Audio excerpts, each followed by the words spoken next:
भोपाल से MG server की report. देश भर में लोगों से फर्जीवाड़ा करने वाले बड़े नेटवर्क का खुलासा। बिहार के 7 आरोपियों को पुलिस ने किया गिरफ्तार। फर्जीवाड़ा करने वाले बिहार का अंतर्राज्यीय गिरोह पकड़ाया। भोपाल में किराए के मकान लेकर बनाते थे फर्जी दस्तावेज। भोपाल के इब्राहिमपुरा में आरोपी ने कॉल सेंटर अभी बना रखा था। देश के अलग अलग राज्यों में रहकर बनाए फर्जी दस्तावेज। अब तक 6 शहरों में रहकर बन चुकी है फर्जी दस्तावेज। इंदौर, भोपाल, लखनऊ, मुंबई, अहमदाबाद शहर में रहकर बनाए फर्जी अकाउंट। आरोपियों ने 1800 अकाउंट बनाकर बेचे। एक फर्जी अकाउंट को करीब 10,000 में बेचते थे आरोपी। फर्जी अकाउंट के अंदर करोड़ों रुपए का ट्रांजैक्शन हुआ। बैंक कर्मचारी, डाक कर्मचारी, कई अलग अलग विभाग के कर्मचारी मामले में संदिग्ध। 2 महीने से ज्यादा किसी शहर में नहीं रहता था आरोपी। 4वीं से 12वीं तक पढ़े हैं 7 आरोपी। हनुमानगंज पुलिस ने रेड कर नेटवर्क को किया ध्वस्त। दस्तावेज को एडिट कर बनाते थे फर्जी डॉक्यूमेंट। फर्जी डॉक्यूमेंट बनाकर ठगों बेचते थे आरोपी।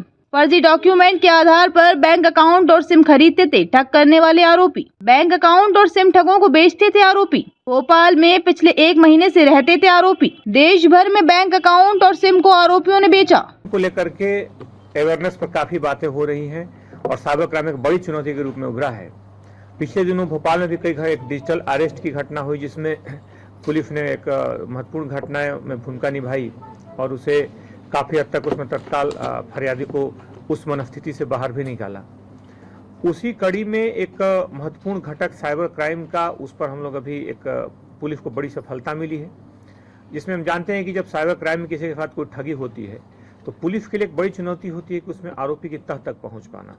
और क्योंकि उसमें कई ऐसे पैरेलल समानांतर लाइंस चलती हैं, समानांतर रेखाएं चलती हैं, जैसे कि जब पुलिस आरोपी के खाते में पैसों की जब जांच करती है, जब जिसे कॉल आते हैं उस कॉल नंबर को ट्रेस करने की कोशिश करती है, तो अंत में सबका जो निष्कर्ष होता है वो शून्य होता है। उसमें उस नाम का न कोई व्यक्ति मिलता है, न उस नाम का कोई खाता मिलता है।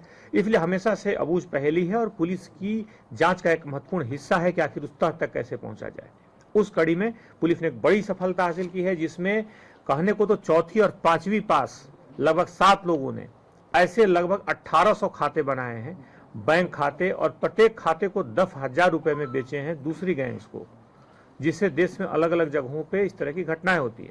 इन्होंने 1.5 महीने में घटनाएं यहाँ पे की हैं, लेकिन ऐसा नहीं कि ये भोपाल में ही की है। इसके पहले लगभग 6 अलग अलग शहरों में इस तरह की वारदातें कर चुके हैं। और इसके पहले कि किसी को पता चले, इसके पहले कि किसी भी एजेंसी को इस बात की भनक लगे, वहां से रास्ता बदल लेते थे। यहाँ भी अगर अगले 10-15 दिनों में पता नहीं चलता तो ये रास्ता बदल करके और दूसरे किसी शहर में चले जाते।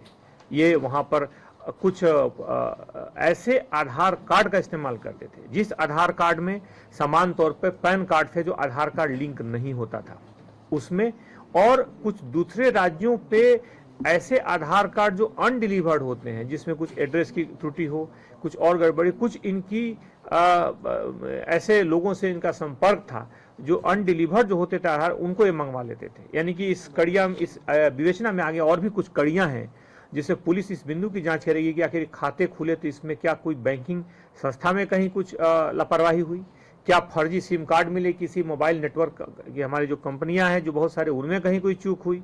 इस तरह के सारे बिंदुओं पर आने वाले समय में पुलिस इन्वेस्टिगेट करेगी, इन सारे बिंदुओं पर, क्योंकि हमारी इस सुरक्षा में एक महत्वपूर्ण सेंध इस तरह के अपराधी लगाते हैं। लेकिन इसमें खास तौर पे डीसीपी जोन 3 रियाज, वहाँ पर राकेश बघेल, शालिनी दीक्षित और अवधेश सिंह, मुख्यतः पूरी टीम ने काफ़ी बेहतर ढंग से काम किया है और इनके खास तौर पर पूरे टीम के कारण एक बड़ी सफलता मिली है, जिसमें 7 लोगों को पुलिस ने गिरफ्तार किया है। ये खासतौर पे पटना के आसपास के रहने वाले इसमें आरोपी हैं। सभी अलग अलग, जैसा हमने बताया कि लगभग 5 से 6 राज्यों में इस तरह की घटनाएं बड़ी संख्या में कर चुके हैं।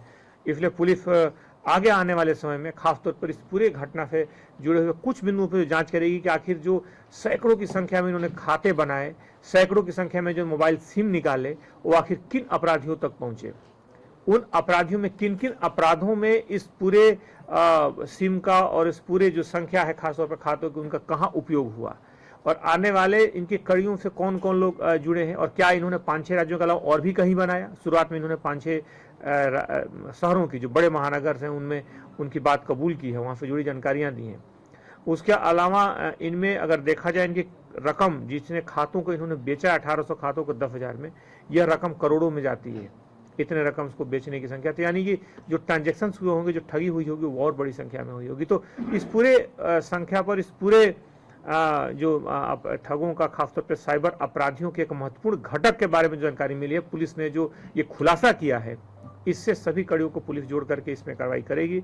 इसमें अभी जैसे कि कुछ प्रिंटर्स, कुछ 8 मोबाइल फोन्स, खासतौर पे इतने सारे मोबाइल सिम सैकड़ों की संख्या में बैंक खाते लगभग मिले हैं।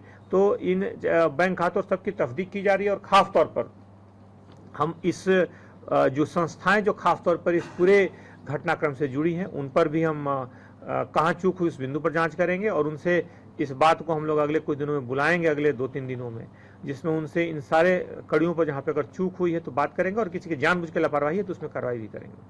सर, भोपाल ही आखिर